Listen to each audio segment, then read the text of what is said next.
Hi everyone.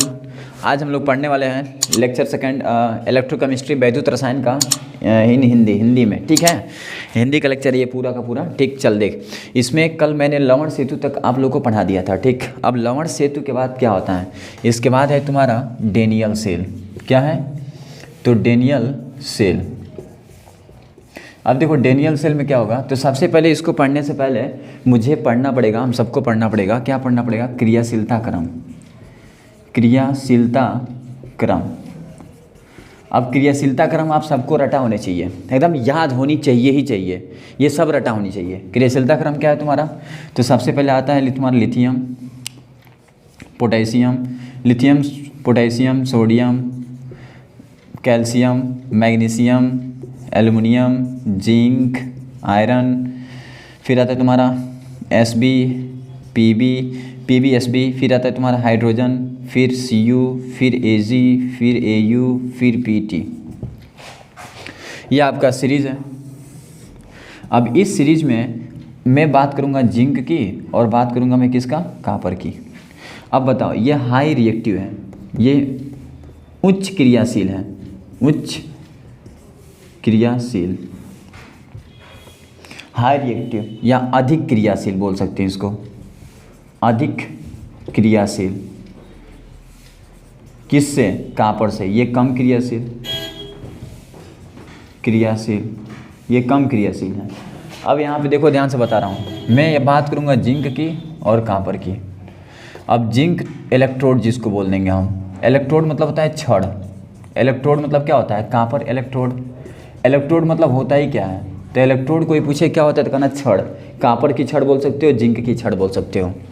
अब देख, ये अधिक क्रियाशील है, अधिक क्रियाशील, और ये क्या है? कम क्रियाशील। किसके रेस्पेक्ट में? तो जिंक से कम क्रियाशील। अब इसमें से इलेक्ट्रॉन इसमें जाएंगे। मैंने कहा कि क्रियाशीलता क्रम आपको आनी चाहिए। क्रियाशीलता क्रम में देखा जाए तो जिंक ऊपर है और कॉपर नीचे है, तो जिंक ज़्यादा क्रियाशील होगा और कॉपर कम क्रियाशील होगा। पहला चीज़, सबसे अधिक क्रियाशील ये होगा, इससे कम क्रियाशील, सबसे कम क्रियाशील ये होगा, और सबसे अधिक क्रियाशील ये होगा लिथियम। तो हमें तो याद होनी चाहिए ना क्रियाशीलता क्रम। अब ये बहुत ज़्यादा क्रिया करेगा, तो हमको मतलब किससे? जिंक से और कॉपर से, क्योंकि इसी को लेकर हम पढ़ेंगे। ठीक, कॉपर जिंक इस सेल के अंदर। अब कॉपर जिंक से मतलब है तो कॉपर, जिंक ज़्यादा क्रियाशील है कॉपर से, तो इलेक्ट्रॉन इसमें से निकलेंगे और कॉपर में जाएंगे। इतना यहाँ से कंफर्म हो गया कि जो ज़्यादा क्रियाशील होता है उसमें से इलेक्ट्रॉन निकलते हैं और जो कम क्रियाशील होता है उसमें इलेक्ट्रॉन जाते हैं। अब यहाँ से इलेक्ट्रॉन निकलेंगे तो जिंक पर क्या होगा? ऑक्सीकरण होगा। यहाँ पे ऑक्सीकरण कल बताया था क्या होता है। और कॉपर में जाएंगे तो यहाँ पे अपचयन होगा, ये भी कल बताया था क्या होता है। अब इसको पहले नोट करो, लो स्क्रीनशॉट लो इसका। चल ठीक, अब इतना समझ गए होगे। अब मैं सेल बनाने जा रहा हूँ। ठीक, चलो देखो, अब मैं सेल बनाऊंगा तो क्या बताऊंगा इसमें, देखना। अब सेल क्या होता है डेनियल सेल में? तो इसका सिस्टम इस तरह होता है। देखो यहाँ पे ये सिस्टम बना रहा हूँ, और ये सिस्टम कुछ इस टाइप का होगा। देखो, इसमें तुम्हारा सॉल्यूशन होगा विलयन जिसको बोलते हैं, इसमें आपका विलयन होगा, विलयन, वैद्युत अपघट्य विलयन। इसमें वैद्युत अपघट्य विलयन होगा, मतलब लवण विलयन जिसको बोलते हैं। इसमें भी वैद्युत अपघट्य विलयन, वैद्युत अपघट्य विलयन होगा। लेकिन इसमें क्या होगा? CuSO4, और इसमें क्या होगा? ZnSO4। देखो मैंने 2 विलयन लिया, ये एक विलयन लिया और एक ये। इसमें वैद्युत अपघट्य विलयन भी है, वैद्युत अपघट्य विलयन भी है। कोई पूछे ऐसा क्यों, तो कहना सर ये लवण है और लवण का विलयन है इसलिए वैद्युत अपघट्य विलयन। कोई पूछे ये क्यों, तो कहना ये भी लवण है, ये लवण का विलयन है इसीलिए वैद्युत अपघट्य। Okay, very most important option. ये तुम्हारा CuSO4 है, ये तुम्हारा ZnSO4 है। अब इसमें लवण सेतु बना दो, तो लवण सेतु तो होगा ही ना, कल बताया था मैंने। अब इसमें देखो लवण सेतु बन गया, ये लवण सेतु आपका है, ये लवण सेतु है। ठीक, अब ये लवण सेतु में अगर पेस्ट होता है, ये लवण सेतु इसमें मान लो सपोज KCl हो सकता है या NaCl हो सकता है। अब इसमें क्या करोगे तुम, डेनियल सेल ऊपर लिख लो, डेनियल सेल। अब ये लवण सेतु था, अब यहाँ पे तुम इलेक्ट्रोड लगा दो, यहाँ भी एक इलेक्ट्रोड लगा दो और इसको ला के वायर से कनेक्ट कर दो। अब देखिए ये तुम्हारा ZnSO4 है ना, तो जिसका ये विलयन होगा उसी का इलेक्ट्रोड लेंगे। ये विलयन किसका है, जिंक का, तो ये एक इलेक्ट्रोड किसका होगा, जिंक का होगा। ये विलयन किसका है, कॉपर का, तो ये इलेक्ट्रोड किसका होगा, कॉपर का होगा। ठीक, अब देख इसमें से इलेक्ट्रॉन निकलेंगे, अभी मैंने बताया था, और इसमें इलेक्ट्रॉन आएंगे। ये तुम्हारा कैथोड होगा और ये तुम्हारा एनोड होगा। यहाँ से इलेक्ट्रॉन निकल रहे हैं और इसमें इलेक्ट्रॉन जा रहे हैं, तो ये जिंक से इलेक्ट्रॉन निकल रहे हैं तो एनोड, और जिसमें जा रहे हैं वो कैथोड। अब इस विलयन के अंदर Cu2+ प्रेजेंट है ऑलरेडी पहले से, और SO4- भी प्रेजेंट है, दोनों प्रेजेंट है। अब Cu2+ इस पे जाके चिपकेगा, ठीक, और इसमें क्या होगा, Zn, इसमें से जो Zn2+ है इसके अंदर, ये Zn2+ इसमें से विलयन में आएंगे सब के सब, यानी इसमें बहुत सारा Zn2+ तो पहले से था ही, और भी इसमें Zn2+ आने लगे। अब देखो ध्यान से, इसके अंदर क्या है, KCl 2 पार्ट में टूटा होगा। अब Cl- इधर आएगा, क्यों, क्योंकि इधर आयन बढ़ रहे हैं, प्लस बढ़ रहे हैं, पॉजिटिव चार्ज, और K+ इधर आएगा क्योंकि इधर SO4- कम पड़ जा रहा है, ज़्यादा पड़ रहा है, और ये कम पड़ जा रहा है। अब इसको बैलेंस करने के लिए K+ आएगा और इसको बैलेंस करने के लिए Cl- आएगा, मतलब Cl- इधर आएगा और K+ इधर, और इस सेल को बैलेंस कर देगा। ओके, अब सुन, इतना समझ गए। इतना समझने के बाद यहाँ से इलेक्ट्रॉन निकल रहे हैं, तो यहाँ पे तुम्हारा ऑक्सीकरण होगा। अब ऑक्सीकरण होगा तो कैसे होगा, तो Zn सॉलिड था, ये तुम्हारा बनाएगा Zn2+ एक्वस और प्लस 2 इलेक्ट्रॉन, और यहाँ पे इलेक्ट्रॉन आ रहे हैं तो यहाँ पे अपचयन होगा, और अपचयन किस तरह होगा, तो यहाँ पे होगा Cu2+ plus 2 electron gives U solid. अब इन दोनों का सेल रिएक्शन लिख दिया मैंने, अभिक्रिया, सेल अभिक्रिया, ये अर्ध सेल अभिक्रिया, एक अर्ध सेल अभिक्रिया ये है और एक अर्ध सेल अभिक्रिया। अब यहाँ पे क्या हो रहा होगा, तो यहाँ पे Zn2+ बढ़ रहा होगा, इसके मतलब यहाँ Zn2+ बढ़ रहा है तो यहाँ पे क्या हो रहा होगा, Cu2+ घट रहा होगा। अब Zn2+ बढ़ रहा है तो इसको बैलेंस करने के लिए Cl- आएगा, बढ़ाएंगे, इसमें बढ़ाएंगे इसको। अच्छा आप सुन, इसमें Cu2+ घट रहा है, इसका मतलब इसमें K+ हमको बढ़ाना पड़ेगा। Cu2+ घट रहा है तो K+ बढ़ाना पड़ेगा। इसमें Zn2+ क्या हो रहा है, बढ़ रहा है, तो Zn2+ बढ़ रहा है तो Cl- बढ़ाना पड़ेगा। अब ये तुमको याद रखना पड़ेगा ताकि ये बैलेंस करके रखे इसको। Okay, it is very most important. अच्छा, इसी को बोलेंगे अर्ध अभिक्रिया सेल। अब एक काम करो, सुनो, ये डेनियल सेल का सेटअप है पूरा। ये क्या है, सेटअप। इस पूरे सेटअप को बनाओ। तुमको एक बार और समझा दे रहा हूँ। ये एक कंटेनर, एक कंटेनर, 2 कंटेनर, इसमें तुम्हारा ZnSO4, इसमें CuSO4। ये वैद्युत अपघट्य विलयन है दोनों। ये भी लवण है, ये भी लवण है। इसमें जिंक है तो जिंक रॉड लिया, इसमें कॉपर है तो कॉपर रॉड लिया। इसमें जिंक लिया तो इसमें से इलेक्ट्रॉन निकलेगा क्योंकि अधिक क्रियाशील है। इसमें कॉपर लिए तो इलेक्ट्रॉन इसमें आया क्यों, कम क्रियाशील है, पहला चीज़। इसमें लवण सेतु लगाया क्यों, क्योंकि इसमें Zn2+ बढ़ने लगा, इसमें SO4- Cu2+ घटने लगा, तो इसमें Cl- आ जाए तो इसको बैलेंस कर दे, इसमें K+ आके बैलेंस कर दे। ठीक, इसीलिए लवण सेतु लगा दिया। इसका पूरा सेटअप बनाओ, स्क्रीनशॉट लो, फिर उसके बाद आगे। पूरा सेटअप तो बना ही लिए होगे। चलो इसको रफ कर रहा हूँ। अब यहाँ पे तुम्हारा जो ऑक्सीकरण हो रहा है तो ये किस पे हो रहा है, एनोड पे हो रहा है, और जो अपचयन हो रहा है किस पे हो रहा है, कैथोड पे हो रहा है। अब इसी से मैं रिएक्शन बनाने जा रहा हूँ, फुल रिएक्शन। ठीक, इन दोनों को मिलाने के बाद जो अभिक्रिया बनेगा बड़ा वाला फुल अभिक्रिया, वो कैसे बनेगा। ठीक, कंप्लीट रिएक्शन जिसको बोलते हैं, फुल अभिक्रिया, पूर्ण अभिक्रिया जिसको बोलते हैं, कैसे बनेगा बनाने जा रहा हूँ, रफ कर रहा हूँ। याद रखना, एनोड पे ये और कैथोड पे ये। चल अब देखो बना रहा हूँ, ध्यान से देखना। इट इज़ वेरी इजी यार।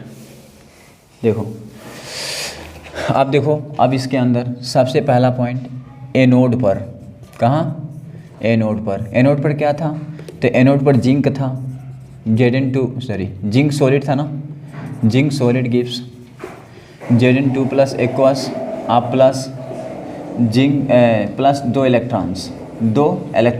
मैंने कहा एनोड पर क्या था, जिंक था ना, तो Zn2 plus aqueous plus 2 electron निकल रहे थे। सेकंड कैथोड पे क्या था, Cu2 प्लस आप plus 2 electron gives Cu solid, ये तुम्हारा एक्वस था। अब दोनों को जोड़ दो, दोनों को ऐड कर दो, ऐड करोगे तो देख 2 इलेक्ट्रॉन से 2 इलेक्ट्रॉन कैंसिल हो गए। अब Zn सॉलिड है ना, तो Zn सॉलिड आप प्लस Cu2 प्लस ना, Cu2 प्लस गिव्स, ये तो कट गए। इधर देखो Zn2 प्लस ना एक्वस प्लस Cu सॉलिड ना, सॉलिड। अब ये जो रिएक्शन बना, पहला एनोड था, एनोड पे जो रिएक्शन हुआ था वो था, और दूसरा कैथोड पे जो रिएक्शन हुआ था वो था। दोनों को मैंने जोड़ दिया, इलेक्ट्रॉन से इलेक्ट्रॉन कट गया, ये लिख दिया और ये लिख दिया। अब इसी को बोलेंगे पूर्ण अभिक्रिया। क्या बोलेंगे, पूर्ण अभिक्रिया। अच्छा, यहाँ पे ऑक्सीकरण हो रहा था और यहाँ पे क्या हो रहा था, अपचयन।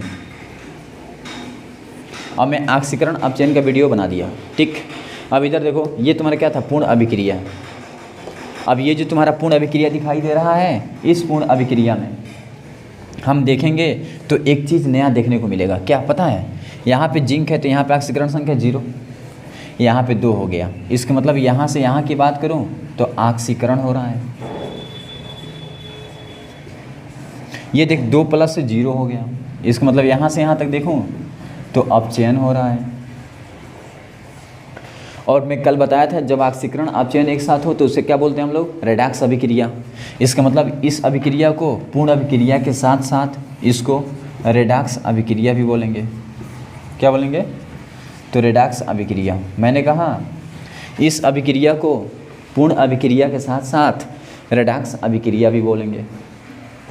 ठीक, इसी को बोलते हैं सेल का पूर्ण अभिक्रिया, सेल का पूर्ण अभिक्रिया। अब मुझे मालूम चल गया कि सेल का पूर्ण अभिक्रिया कैसे बताते हैं और कैसे इसी को रेडॉक्स बोलते हैं। ठीक, स्क्रीनशॉट ले इसका। अब देखो, अब कितना हो गया। अब यहाँ बात करूँगा मैं कि कैसे सेल को प्रदर्शित करते हैं, सेल को प्रदर्शित करना।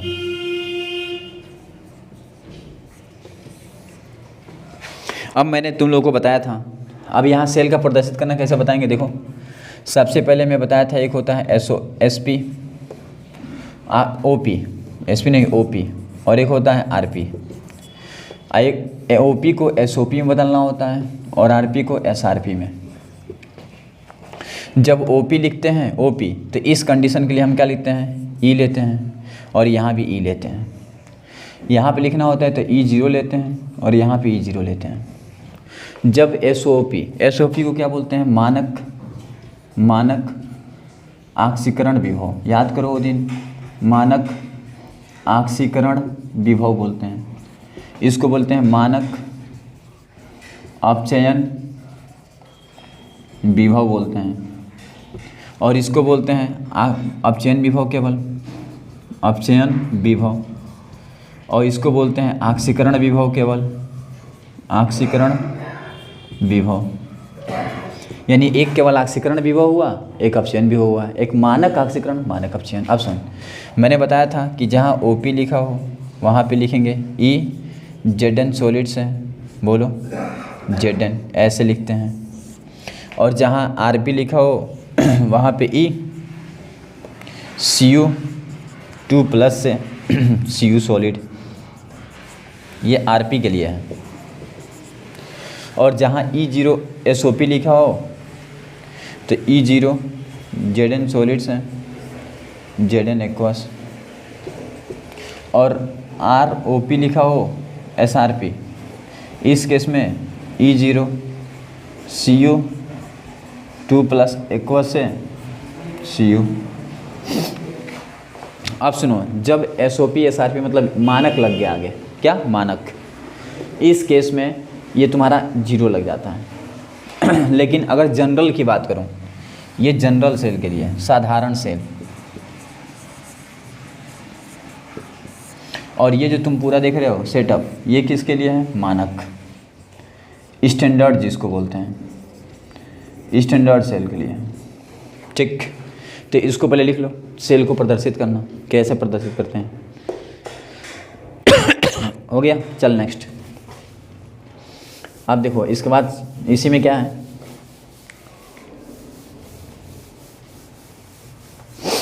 इसके बाद आता है तुम्हारा, ये तो सेल था, पूर्ण अभिक्रिया, पूर्ण अभिक्रिया को प्रदर्शित करना। अब कैसे पूर्ण अभिक्रिया को प्रदर्शित करेंगे, समझो। अभी कितना आया था बताओ, Zn सॉलिड था, Cu2+ एक्वस था, और यहाँ पे तुम्हारा Cu सॉलिड था और प्लस Zn2+ एक्वस था। अभी यही आया था, और इसको मैंने क्या बोला था, इसको बोला था मैंने पूर्ण अभिक्रिया। क्या बोला था, पूर्ण अभिक्रिया, ये आपका पूर्ण अभिक्रिया था। अब इसको कैसे हम प्रदर्शित कर सकते हैं, तो इसको प्रदर्शित करने का तरीका क्या है, देख लिखते हैं क्या, Zn सॉलिड से Zn2+, अच्छा एक्वस ना, बिलियन में चला गया है, और यहाँ पे क्या लिखेंगे, ऐसे एक लाइन खींचेंगे, और ये जो मैं खींच रहा हूँ ना, इसको बोलते हैं लवण सेतु, और यहाँ पे लिखेंगे Cu2+ एक्वस से Cu। अब देख, ये जो रिप्रेजेंटेशन देख रहे हो ना, ये पूर्ण अभिक्रिया को प्रदर्शित करने का तरीका है। मतलब अगर इस तरह कोई अभिक्रिया हुई है तो इस अभिक्रिया को मैं इस तरह लिख सकता हूँ सेल में। क्यों, ये क्या है तुम्हारा, लवण सेतु। ये क्या बताता है, ये बताता है लवण सेतु। और ये जो तुम देख रहे हो, ये क्या बताता है, ये बताता है एनोड, इसी को बोलेंगे हम लोग ऑक्सीकरण। अच्छा, ये दोनों क्या बताता है, ये बताता है कैथोड, और इसी को बोलेंगे अपचयन। बोले नहीं, प्रॉब्लम नहीं। आप सुन ध्यान से, ये सेल को रिप्रेजेंट करने का तरीका है। ठीक, it is very very most important, और इसको तुम्हें लिखना होगा। जल्दी स्क्रीनशॉट ले इसका। चल, हो गया।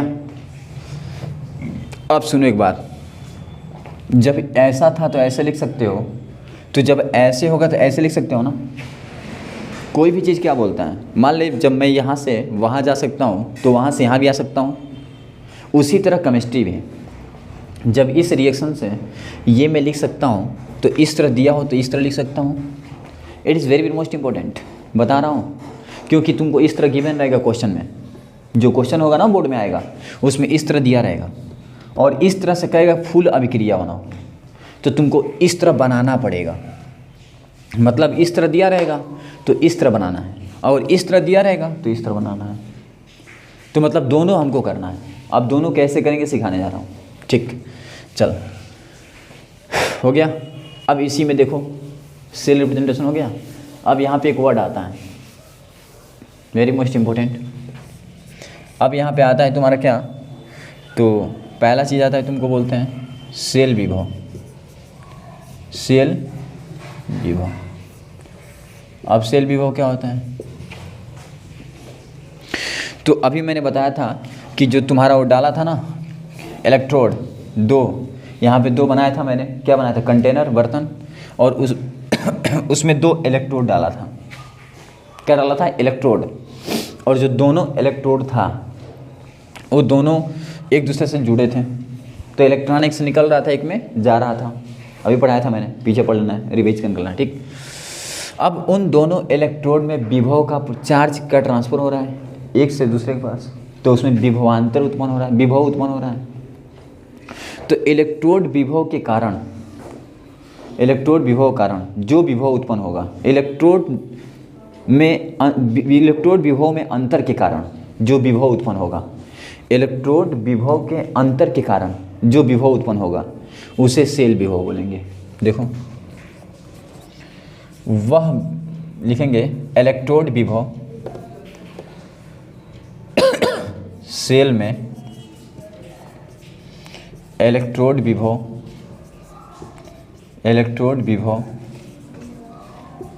में, सेल में इलेक्ट्रोड विभव, सेल इलेक्ट्रोड विभव में अंतर, सेल के इलेक्ट्रोड विभव में, सेल के इलेक्ट्रोड विभव में अंतर के कारण जो विभव, इलेक्ट्रोड के बीच जो विभव, कारण इलेक्ट्रोड के बीच जो विभव उत्पन्न होता है, जो विभव उत्पन्न होता है उसे सेल विभव कहते हैं, सेल विभव कहते हैं। इसे ई सेल से प्रदर्शित करते हैं, प्रदर्शित करते हैं। मैंने कहा सेल विभव क्या होता है, तो सेल के इलेक्ट्रोड के विभव में, कोई सेल है उसके दो इलेक्ट्रोड हैं, उसके इलेक्ट्रोड के विभव में अंतर के कारण इलेक्ट्रोड के बीच जो विभव उत्पन्न होता है उसे क्या बोलते हैं, सेल विभव कहते हैं। इसे ई सेल से प्रदर्शित करते हैं। It is very most important. अब इसका यूज आगे में नष्ट इक्वेशन आएगा, एक नष्ट समीकरण, उसमें करूँगा। इसका स्क्रीनशॉट ले जल्दी फास्ट।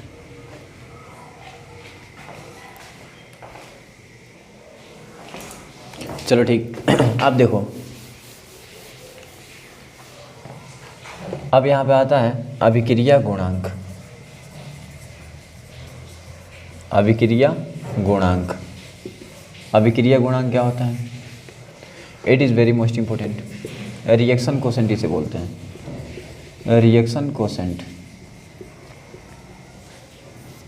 इसको हम लिखते हैं क्यू से। किससे? क्यू से लिखते हैं। मैंने कहा अभिक्रिया गुणांक, इसको लिखते हैं क्यू से, रिएक्शन कोसेंट। आप समझो अभिक्रिया गुणांक तो लिखेंगे सबसे पहले क्या, देखो होता क्या है। तो ये होता है क्या कि सबसे पहले हम लोग पढ़े हैं, हम जानते हैं, ध्यान देना, अभी पढ़े हैं, हम जानते हैं। क्या जानते हैं बताओ? अच्छे तरह से जानते हैं। क्या? तो अभी रिएक्शन हम लोग पढ़े थे, सेल अभिक्रिया, Zn सॉलिड था और प्लस यहाँ पे क्या था, Cu2 प्लस एक्वस था, और ये बना था क्या, Zn2 प्लस एक्वस बना था, और यहाँ Cu सॉलिड। इसको हम बोले थे अभी क्या, अभिक्रिया। कौन सा अभिक्रिया था ये? पूर्ण अभिक्रिया। ठीक। अब इस पूर्ण अभिक्रिया में तुम्हारा देखो, हमको चाहिए अभिक्रिया गुणांक क्या होता है। तो अभिक्रिया गुणांक को लिखते हैं क्यू से। तो क्यू इज इक्वल टू होता है कि ये तुम्हारा पूरा का पूरा उत्पाद है, बोल, और ये तुम्हारा पूरा का पूरा अभिकर्मक है, बोलो। अब उत्पाद में सॉलिड का नहीं, सॉलिड का मान होता है क्यू का मान। हमको एक्वस देखना है, जलीय विलयन। जलीय विलयन कितना है? Zn2 प्लस, तो लिखेंगे Zn2 plus aqueous by molar द्रव्यमान। ठीक, एक्टिव मास। अब इधर देखेंगे, लिखेंगे एक्टिव मास, यहाँ कितना है, Cu2 प्लस एक्वस। और समझ अब बता रहा हूँ, ये रिएक्शन कोसेंट है, अभिक्रिया गुणांक, यानी उत्पाद का विलयन का आयन वाला विलयन बाय अभिकर्मक के विलयन वाला आयन, इसको ले लिया। और अगर देखो देखो इसका मान हो गया, सॉलिड है ना, इसमें देखो ठोस है, ठोस वाले को छोड़ देना है। इसमें भी देखो ठोस है, इसका मान कितना होता है 1, इसलिए इसको नहीं लेना है। लेना किसको है? जिसमें एक्वस लगा हो, Zn2 प्लस और ये, यानी हम लिख सकते हैं product by reactant, product by reactant. देखो प्रोडक्ट और रिएक्टेंट, अच्छा आप सुन, मान ले अगर यही कुछ इस टाइप का दिया होता, मान ले यहाँ पे होता ए सॉलिड और प्लस बी यहाँ 2b2 प्लस एक्वस, इस तरह होता है 2b2 प्लस, आगे आ गया मोल 2 मोल। और यहाँ पे ऐसे होता, यहाँ पे होता तुम्हारा a 3a2 प्लस प्लस यहाँ b सॉलिड, मान लो ऐसे होता। अब इसको देखो ध्यान से, यहाँ पे 2 आ गया, अब इसका क्यू का मान लिखना हो तो इसका क्यू का मान हम एक्वस वाला लेते जो आयन वाला है, तो यहाँ पे लिखते a2 प्लस, और ये जो 3 देख रहे हो ना जो मोल में आ रहा है इसको ऊपर लिख देते हैं, तरीका है ये। और यहाँ देखो b2 प्लस, और ये जो 2 देख रहे हो ना आगे वाला इसको ऊपर लिख देते हैं। अब ये क्यू का मान आ गया। इसके मतलब जो क्यू का मान हम लिखेंगे तो हम ये भी देखेंगे इसका कितना मोल है आयन, ये आयन कितना मोल है, मतलब उत्पाद का आयन कितना मोल है और अभिकर्मक का आयन कितना मोल है, उतना उसके पावर में लग जाएगा। देखो it is very very most important, और इसको तुम स्क्रीनशॉट ले। चलो अब एक क्वेश्चन पढ़ते हैं। क्या पढ़ते हैं? क्वेश्चन। क्वेश्चन क्या है कि निम्न अभिक्रिया में E0 सेल कामा Q तथा पूर्ण अभिक्रिया ज्ञात कीजिए।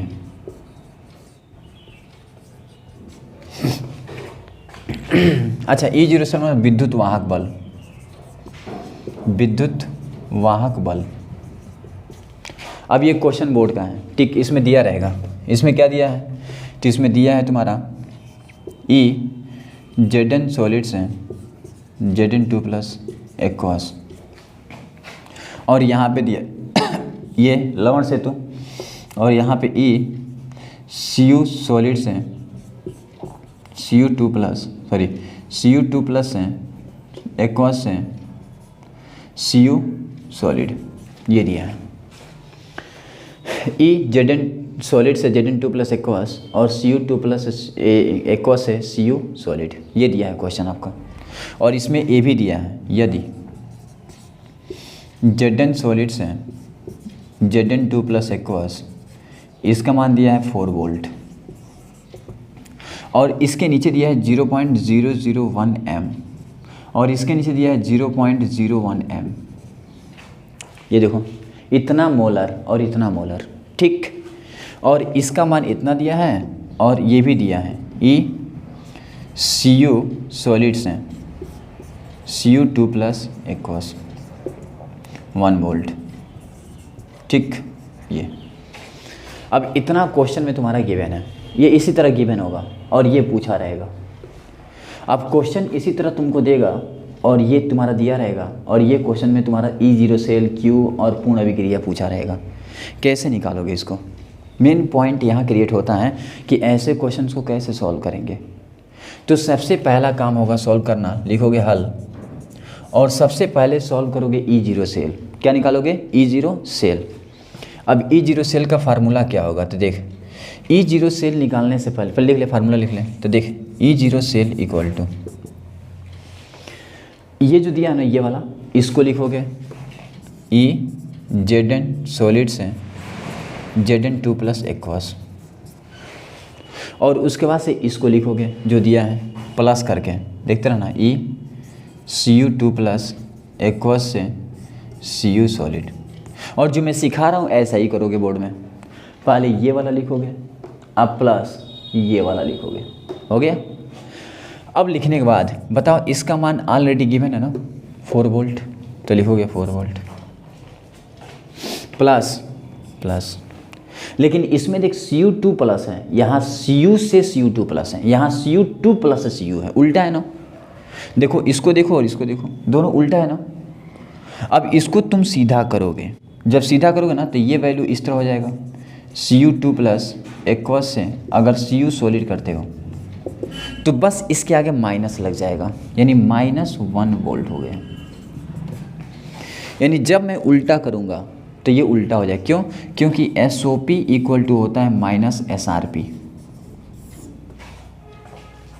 Standard oxidation potential minus standard reduction potential, ये फार्मूला है। तो ये मैं फार्मूला नहीं बताऊंगा तुम लोगों को एक्चुअली, इसलिए नहीं क्योंकि तुमको न्यूमेरिकल से मतलब है ना, न्यूमेरिकल से मतलब है ना, न्यूमेरिकल करना है इजी वे में। तो यहाँ पे पहले ये पूरा लिख दोगे, लिखने के बाद इसको देखोगे, इसमें कितना Cu2 + Cu, लेकिन यहाँ देख Cu से Cu2+, तो जब इसको रिवर्स करोगे ना, इसको इधर और इसको इधर, तो यहाँ माइनस लग जाएगा बस।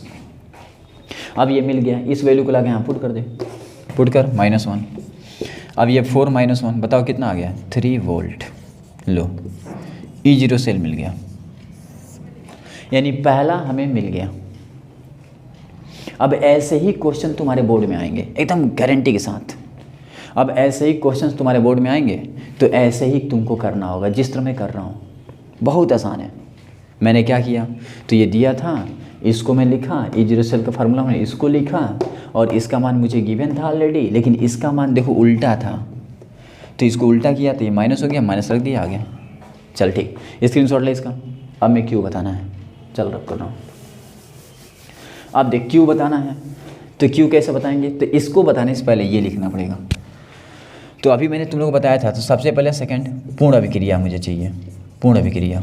अब पूर्ण अभिक्रिया कैसे लिखोगे, तो देख अभी मैं इसके पहले बताया था कि जो रिएक्शन था उससे पूर्ण अभिक्रिया कैसे, पूर्ण अभिक्रिया से कैसे लवण के साथ कैसे लिखते हैं, और उससे कैसे पूर्ण अभिक्रिया से इस तरह। अभी देखो बनाया था मैंने पूर्ण अभिक्रिया से, अभी इस तरह बनाया था, और मैंने कहा था कि एक टाइम आएगा इससे हमको पूर्ण अभिक्रिया बनाना होगा। अब बनाने जा रहा हूँ। अब देखो ध्यान से कैसे बनाऊंगा मैं, यहाँ क्वेश्चन क्रिएट होती है। अब देख कैसे बनाऊंगा मैं, बताओ। Zn सॉलिड से Zn2+ ना, सॉलिड से 2+ ना, तो लिखोगे Zn सॉलिड, इससे क्या बन रहा है बताओ, Zn2+, मतलब कितना इलेक्ट्रॉन निकल रहा होगा, 2+ ना, तो कितना इलेक्ट्रॉन निकल रहा होगा, 2। अच्छा Cu2+ है ना, तो Cu2+ है, Cu सॉलिड ना, देख Cu सॉलिड, तो कितना इलेक्ट्रॉन ले रहा होगा, 2 + 2 इलेक्ट्रॉन लेगा। अब ये 2 से 2 क्या हुआ, कट गया। बताओ कितना बना, Zn सॉलिड आ प्लस Cu2+ ना, Cu2+ गिव्स Zn2+ इक्वल्स आ प्लस U सॉलिड। बोलो अब ये जो तुम्हारा रिएक्शन बना, यही तुम्हारा पूर्ण अभिक्रिया बन गया, हमको मिल गया। अब ये रिएक्शन का आंसर मिल गया हमको सेकंड। अब इसमें इलेक्ट्रॉन कितना इन्वॉल्व है, कितने इलेक्ट्रॉन इसमें शामिल हैं, तो देखो यहाँ पे 2 है ना, तो नंबर ऑफ इलेक्ट्रॉन अगर कोई पूछ दे बताओ कितना है, तो क्या लिखोगे, 2 इलेक्ट्रॉन। कितना, 2 इलेक्ट्रॉन। अब हमको तीसरा क्या फाइंड करना था, तीसरा फाइंड करना था Q। क्या फाइंड करना था, Q।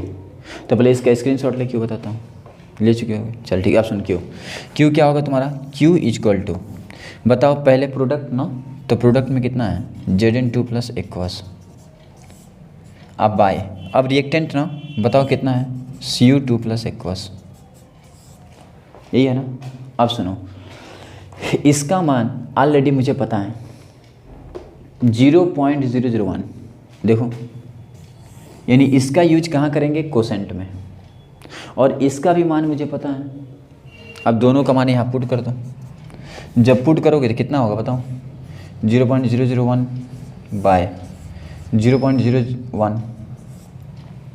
अब इसी को लिखना चाहो तो 0.3 अंक पे 1 2 3, तो लिखोगे 10⁻³ यहाँ देखो 2 अंक पे है तो 10⁻²। अच्छा इसको ऐसे लिख सकते हो ना, 10⁻⁻1 10⁻²। अभी यार 3 है तो 2 1 3 और 10⁻², ये पूरा क्या होगा, यानी 10⁻⁻1, यानी सीधे 0.1। इतना आ गया कोसेंट, और इसका कोई यूनिट नहीं, क्योंकि m से m क्या हो जाएगा, कट जाएगा, m से m कट जाएगा, ठीक। यानी Q का मान कितना आ गया, 0.1।